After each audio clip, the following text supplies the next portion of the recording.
BA second year के विद्यार्थियों, ई व्याख्यान में आपका स्वागत है। विद्यार्थियों, हम इससे पहले के ई व्याख्यान में बिहारी और सतसई परंपरा पर विचार कर चुके हैं। आज बिहारी की एक महत्वपूर्ण विशेषता, उनकी सामासिक पद्धति, भाषा की सामासिकता और उक्ति वैचित्र्य और अर्थ गांभीर्य, इन पर बात करेंगे। बिहारी का उक्ति वैचित्र्य से तात्पर्य है कि किसी भी कवि की वाणीगत कुशलता, ऐसा वाणीगत कौशल जिसमें भावों को अभिव्यक्त करने की जबरदस्त शक्ति होती है, जिसको सुनकर या पढ़कर सहृदयों का हृदय रस निमग्न होता है और वे सहसा कह उठते हैं, वाह वाह। तो जब बिहारी के दोहे हम पढ़ते हैं या सुनते हैं या कोई भी पाठक सुनता पढ़ता है तो उसे ये उक्ति वैचित्र्य की विशेषता वहाँ दिखाई देती है। ऐसी कौशलपूर्ण उक्तियों में एक अनुपम आकर्षण होता है जिससे श्रोता या पाठक उन उक्तियों को सुनकर या पढ़कर भावों से आंदोलित हो जाता है।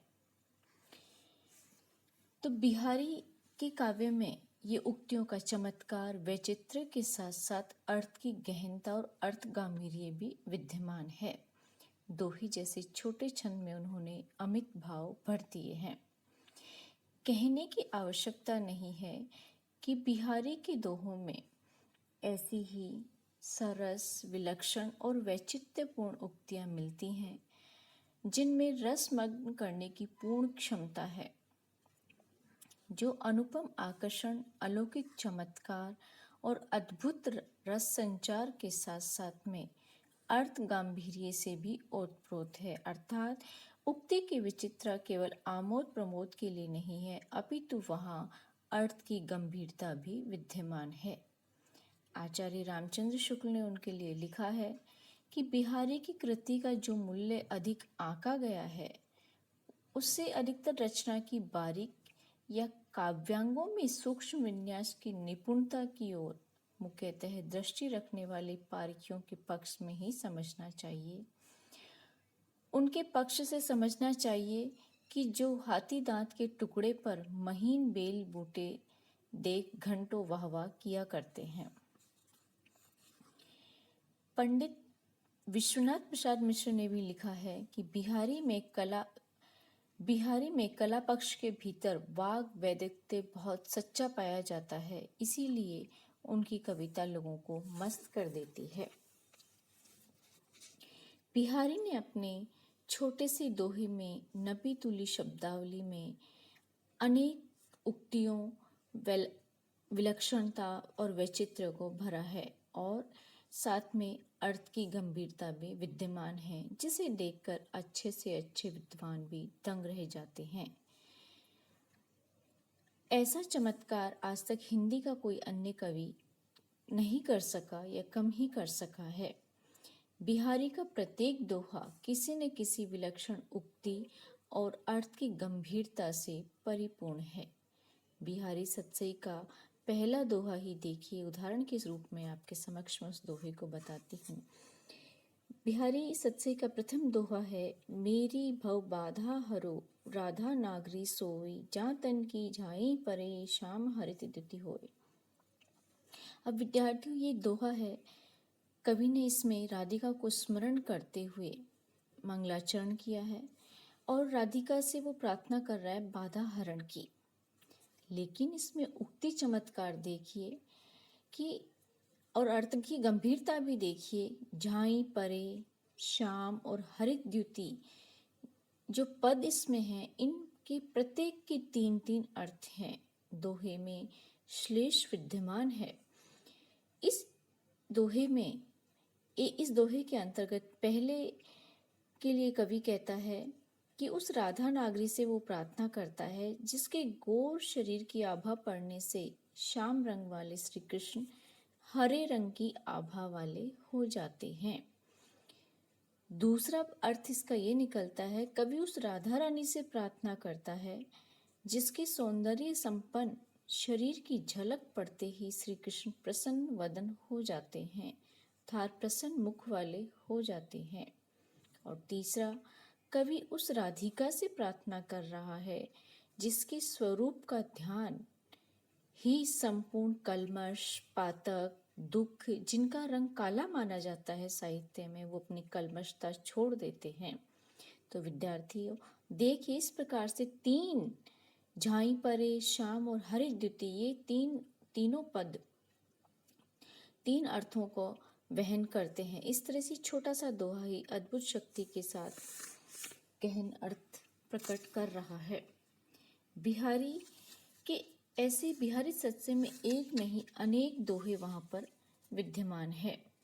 उक्ति वैचित्र से भरा हुआ एक दोहा और ले सकते हैं हम, जिसमें नायक और नायिका गुरुजनों के बीच में बैठ करके अपने आंखों में संकेतों ही संकेतों के माध्यम से हृदय की विभिन्न चेष्टाओं को व्यक्त कर देते हैं। दोहा इस प्रकार से है विद्यार्थियों, कहत नटत रीझत खिजत, मिलत खिलत लजियात, भरे भुवन में करत हो नैनन सोही बात। अब यहाँ पर कवि कह रहा है कि दोनों अर्थात नायक और नायिका बड़ी चातुर्य से गुरुजनों से भरे हुए भवन के बीच में, गुरुजनों को पता भी नहीं लगता और वे आंखों ही आंखों में अपनी अभिष्ट बात कर लेते हैं। कभी कुछ कहते हैं, कभी नटते हैं, कभी रीझते हैं, खींचते हैं, फिर आंखों ही आंखों में वो मेल कर लेते हैं और खिल जाते हैं। अंत में नायिका लज्जित हो जाती है। इसमें उक्ति वैचित्र्य तो है ही, किंतु अर्थ गंभीर्य यह है कि नायक पहले नेत्र के संकेत से नायिका से मिलने की प्रार्थना करता है, कहते। इस पर नायिका आंख घुमाकर निषेध करती है, नटत। नायक इसके निषेध करने पे भी रीझता है, रीझत। तब नायिका उसकी रीझने की चेष्टा को देख करके कुछ क्रोध सा व्यक्त करती है, झुंझलाती है और नायिका की इस चेष्टा पर वो रीझ जाता है। फिर दोनों ही अनायास दोनों की दृष्टि मिल जाती है, अर्थात मिलत, और नायक झट से हंस देता है, खिलता है और इस खींची हुई नायिका लज्जित हो जाती है, लज्जियात। इस प्रकार से देखते हैं कि इन उक्तियों में गहन अर्थ की सृष्टि के साथ सचमुच बिहारी जैसा रससिद्ध कवि ही कर सकता है। इसी प्रकार उन्होंने नायिका की जो वय संधि का चित्रण किया है वह बड़ा ही सरस और मादक है। उन्होंने दोहा लिखा है कि दीप्ति दीप्ति देहे दुनू मिली, दीप्ति ताफ्ता रंग, कह कर के यहाँ पर उन्होंने जैसे धूप झां के कपड़े में नायिका की बचपन और यौवन की संधि का सजीव चित्र उपस्थित किया है, वो जो बड़ा ही मनमोहक है। इसी प्रकार उन्होंने कहा है, रूप मिली पानी में की लोनो, कह करके नमक में पानी घुल जाने की उक्ति के सम्मोहन से रूप सौंदर्य में लीन हो जाने की स्थिति का वर्णन किया है। तो इस प्रकार विद्यार्थियों, बिहारी सत्सई में अनेक सरस और सजीव उक्तियां विद्यमान हैं जो बिहारी के उक्ति वैचित्र्य और वाग विदग्धता और अर्थ सृजन को व्यक्त करती हैं। अब बिहारी की एक दूसरी विशेषता जिसके लिए वो बड़े ही विशिष्ट हैं, दोहे जैसे छोटे छंद को उन्होंने चुना है, वो है उनकी भाषा की सामासिक शक्ति या उनकी समास पद्धति। बिहारी समास पद्धति के लिए भी विख्यात हैं क्योंकि दोहा एक छोटा छंद है जिसमें बड़े बड़े प्रसंगों का विधान इतनी सरलता और निपुणता से किया है कि बिहारी के दोहों के लिए तो ख्यात है गागर में सागर भरना। कोई उनके लिए कहता है, सत्सैया के दोहरे जो नाविक के तीर, देखन में छोटे लगे बेदे सकल शरीर। इस प्रकार की उक्तियां कह करके बिहारी की सामासिकता की भूरी भूरी प्रशंसा की गई है। इतना ही नहीं, अपनी इस समास पद्धति के कारण बिहारी हिंदी के संपूर्ण मुक्तकारों में सर्वश्रेष्ठ माने गए हैं, क्योंकि आचार्य शुक्ल के मतानुसार जिस कवि में कल्पना की समाहर शक्ति के साथ भाषा की समास शक्ति जितनी अधिक होगी उतना ही वह मुक्तक की रचना में सफल माना जाएगा। और इस दृष्टि से बिहारी में कल्पना की समाहार शक्ति भी है और भाषा की सामासिक पद्धति दोनों का अनुपम संयोग दिखाई देता है। बिहारी की समास पद्धति का उत्कृष्ट रूप वहां भी दिखाई देता है जहां उन्होंने दोहे, छोटे छोटे दोहे में बड़े बड़े सांग रूपकों की सफल योजनाएं की हैं। उदाहरण के लिए क्रोधित नायिका के तेवर का वर्णन करने के लिए बिहारी ने एक सांग रूपक की योजना करते हुए नायिका के मस्तक पे लगे हुए आड़े तिलक में धनुष की प्रत्यंचा का, नायिका की भ्रकुटी में धनुष का, कामदेव में बदिक का और युवक में मृग का, नायिका के तिलक में बाण और नायिका की नासिका पर लगे हुए नुकीले तिलक में बाण के फल का आरोप करते हुए इस छोटे से छंद में बड़े सजीव ढंग से नायिका के द्वारा नायक युवकों को आकृष्ट करने के व्यापार का वर्णन किया है। दोहा है, खोरी पनच भ्रकुटी धनुष बदिक समरू तजी कानी हनतु तरनु मृग तिलक सर सुरक भाल भरी भानी। बिहारी की सामासिक पद्धति की दूसरी विशेषता यह है कि उन्होंने बड़े बड़े प्रसंगों को एक छोटे से दोहे में लाकर के बड़ी सफलता से नियोजित कर दिया है। बिहारी का उदाहरण स्वरूप ये दोहा ले सकते हैं कि जैसे इंद्र के क्रोध से ब्रजवासियों की रक्षा करने के लिए श्री कृष्ण ने अपने हाथ पर गोवर्धन पर्वत धारण कर लिया था। बिहारी ने यहाँ पर दिखाया है कि जिस समय श्री कृष्ण गोवर्धन पर्वत को अपने हाथ पर धारण करते हैं उसी समय उन्हें राधिका दिखाई दे जाती है। उन्हें देखते ही कंप नामक सात्विक भाव के कारण श्री कृष्ण का हाथ डगमगा जाता है। जिस गोवर्धन पर्वत को उठा रखा है वह भी डगमगाने लगता है।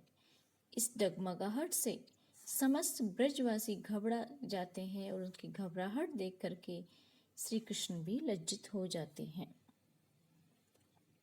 डिगती पानी डिगुलात गिरी लखी सब ब्रज बेहाल कंपी किशोरी दर्शी के खरे लजाने लाल।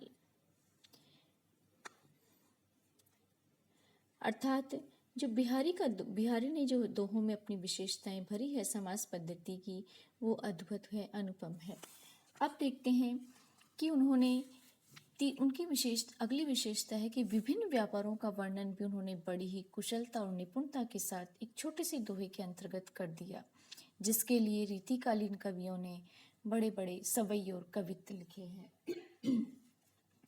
फिर भी इतने व्यापारों को वे एक साथ में नहीं ला सके, जबकि बिहारी ने बड़ी सफलता से विभिन्न व्यापारों की योजना एक दोहे में ही कर डाली। उदाहरण के लिए बिहारी का ये दोहा देखा जा सकता है, बतरस लालच लाल की मुरली धरी लुकाए सोह करे भोहनी हंसे देन कहे नटी जाए। अर्थात इसमें श्री कृष्ण से वार्तालाप का आनंद लेने के लिए राधिका और उनकी सखियां श्री कृष्ण की मुरली छिपाकर रख लेती हैं। जब श्री कृष्ण से राधा पूछते हैं कि तुमने मेरी मुरली छुपाई है तो दे दो, वे झट से सौगंध खा जाती हैं और इस सौगंध द्वारा मुरली के न देने का भाव व्यक्त कर देती हैं। किंतु जब कृष्ण जाने लगते हैं तब उन्हें लक्ष्य करके भौहों में मुस्कुराने लगती है, जिससे श्री कृष्ण को पुनः संदेह हो जाता है और श्री कृष्ण लौट पड़ते हैं। राधा से मुरली देने के लिए कहते हैं, लेकिन राधा फिर मुकर जाती है और कह देती है मैंने आपकी मुरली नहीं ली है। तो इस तरह से इस भाव में सोहो करे भौनी कहे देन कहे नटी जाए, अनेक भावों को अनेक व्यापारों को दोहे में उन्होंने समा दिया है। बिहारी की समास पद्धति की एक विशेषता यह भी है कि उन्होंने पौराणिक और ऐतिहासिक प्रसंगों से संबंध स्थापित करते हुए बिहारी ने नायिकाओं की स्थिति का संक्षिप्त किंतु मार्मिक वर्णन किया है। बिहारी ने पूर्व अनुरागिनी नायिका की प्रेम की सच्चाई का वर्णन करने के लिए उनका संबंध सीता की अग्नि परीक्षा से स्थापित किया है और लिखा है कि जिस तरह से सीता जी दशमुख रावण के वश में रही, उस तरह नायिका संकोच के वश में रह रही है। जिस तरह सीता जी ने अपने सत्य की परीक्षा के लिए अग्नि में अपने शरीर का शोधन किया, उसी तरह वह नायिका अपने प्रेम की सत्यता प्रकट करने के लिए दिन रात विरह अग्नि में शरीर को जला रही है। अर्थात अद्भुत साम्य के साथ बिहारी बड़ी सजीवता से समास पद्धति का उपयोग करते हुए ऐसे प्रसंगों में संबंध स्थापित करते हैं। दोहा सुनिए। बसी संकोच 10 वदन बस साचू दिखावती बाल, सिय सो सोदही तिये तनही लगे अग्नि की ज्वाल। अर्थात बिहारी की नायिका विरह अग्नि में जल रही है, जैसे सीता ने स्वयं का शोधन किया था अग्नि में। बिहारी की समास पद्धति की एक विशेषता यह भी है कि जिस तरह से बिहार ने उपमा, रूपक, सांग रूपक आदि सादृश्य मूलक अलंकारों द्वारा लंबे लंबे प्रसंगों को छोटे सी दोहे में विधान कर दिया, उसी तरह से असंगति, विरोधाभास आदि विरोध मूलक अलंकारों का प्रसंग भी वहाँ पर विद्यमान है, जिससे दोहे में चमत्कार के साथ साथ चारुता भी आ गई है। उदाहरण देखिए। बिहारी ने असंगति अलंकार के द्वारा एक बड़े सुंदर और विस्तृत प्रसंग को 2 पंक्तियों में बड़ी कौशलता से निबद्ध करते हुए लिखा है। द्रग उर्जत टूटत कुटुम, जुरत चतुर चित प्रीति, परती गांठी दुर्जन ये दई नई यह रीति। अर्थात प्रेम व्यापार में 2 प्रेमियों के प्राय नेत्र तो उलझा करते हैं, किंतु परिवार के लोगों में कहा सुनने के साथ कुटुंब टूट जाते हैं। इतने पर जो वस्तु टूटती है फिर वही जोड़ी जाती है, किंतु यहाँ चतुरों के चित्त जुड़ा करते हैं। जोड़ी जाने वाली वस्तुओं में गांठ पड़ा करती है, किंतु यहाँ दुर्जनों के हृदय में गांठ पड़ती है। इस तरह से विधाता ने इस प्रेम व्यापार की एक विलक्षण रीति बनाती है। इसी तरह विरोधाभास अलंकार का प्रसंग विधान भी करते हुए बिहारी ने कई वस्तुओं को एक साथ लाकर उपस्थित कर दिया और उन सब की समान विशेषता बताते हुए उन्होंने तंत्रीनाद नामक बड़ा प्रसिद्ध दोहा रच डाला। तंत्रीनाद कवित रस सरस राग रति रंग, अन बूढ़े बूढ़े तरे जे बूढ़े सब अंग। अर्थात तंत्रीनाद कविता का रस, सरस राग और रति प्रेम में जो अनबूढ़े हैं वे पूर्ण, अर्थात जो अनबूढ़े बिना डूबे रह गए, बिना गहनता से प्रविष्ट नहीं हुए इन कलाओं में, वे तो डूब जाते हैं, अर्थात कोई आनंद प्राप्त नहीं कर पाते। किंतु जो इनमें पूर्ण रूप से डूब जाते हैं वे तर जाते हैं, अर्थात उन्हीं का उद्धार हो जाता है, वे ही अभिष्ट आनंद की प्राप्ति करते हैं। इस प्रकार देखते हैं कि बिहारी ने बड़े बड़े पौराणिक काव्यों को भी एक दोहे जैसे छोटे से में बांध करके रख दिया। जैसे रुक्मणी हरण की कथा बड़ी लंबी और विस्तृत है, लेकिन बिहारी ने रुक्मणी हरण के समय का बड़ा ही मार्मिक निरूपण करके इस कथा का संक्षेप में सजीव वर्णन कर दिया है। कृष्ण के भय के साथ जरासंध, बाणासुर आदि के युद्ध भी उससे तैयार होकर आए हैं। उधर श्री कृष्ण अकेले आकर कुंडिनपुर में ठहरे हैं। रुक्मिणी देवी पूजन के लिए बाहर मंदिर में आती है। चारों ओर शिशुपाल और उसके सहायकों की सेनाएं सुरक्षा में लगा दी गई हैं। उधर कुंडिनपुर की सेना भी रुक्मिणी की सुरक्षा के लिए सुसज्जित है। देवी मंदिर में आकर रुक्मिणी पूजन करती है और भगवान श्री कृष्ण को पति के रूप में प्राप्त करने के लिए देवी से वरदान मांगती है। उसी समय तुरंत श्री कृष्ण उपस्थित होते हैं। उस क्षण का बिहारी वर्णन करते हैं। नाह गरजी नाहर गरज, बोलो सुनायो टेरी, फसी फौज में बंदी, बिच हंसी सबनु तनुहेरी। तो इस प्रकार देखते हैं हम विद्यार्थियों कि बिहारी ने थोड़े से में बहुत अमित भाव कहने की जो सामासिक पद्धति है, गागर में सागर भरने की जो उनकी विशेषता है, वो इसी सामासिक पद्धति के कारण संभव हो पाई और यही बिहारी की ख्याति का, उनकी लोकप्रियता का, उनकी प्रतिभा का मूलाधार है। इस पद्धति के द्वारा न केवल भाषा में रमणीयता और प्रांजलता का समावेश हो जाता है, अपितु दोहे जैसे छोटे छंद में भाव गांभीर्य और वाग वैदग्ध्य की भी पर्याप्त मात्रा में सृष्टि होती है। निसंदेह है बिहारी अपनी समास पद्धति के द्वारा कल्पना की समाहार शक्ति के साथ साथ सरल भावाभिव्यंजक मुक्तक लिखने में पूर्ण सफल हुए। आशा है विद्यार्थी आप बिहारी की इस विशेषता को ध्यानपूर्वक पढ़ेंगे, सुनेंगे और लाभान्वित होंगे।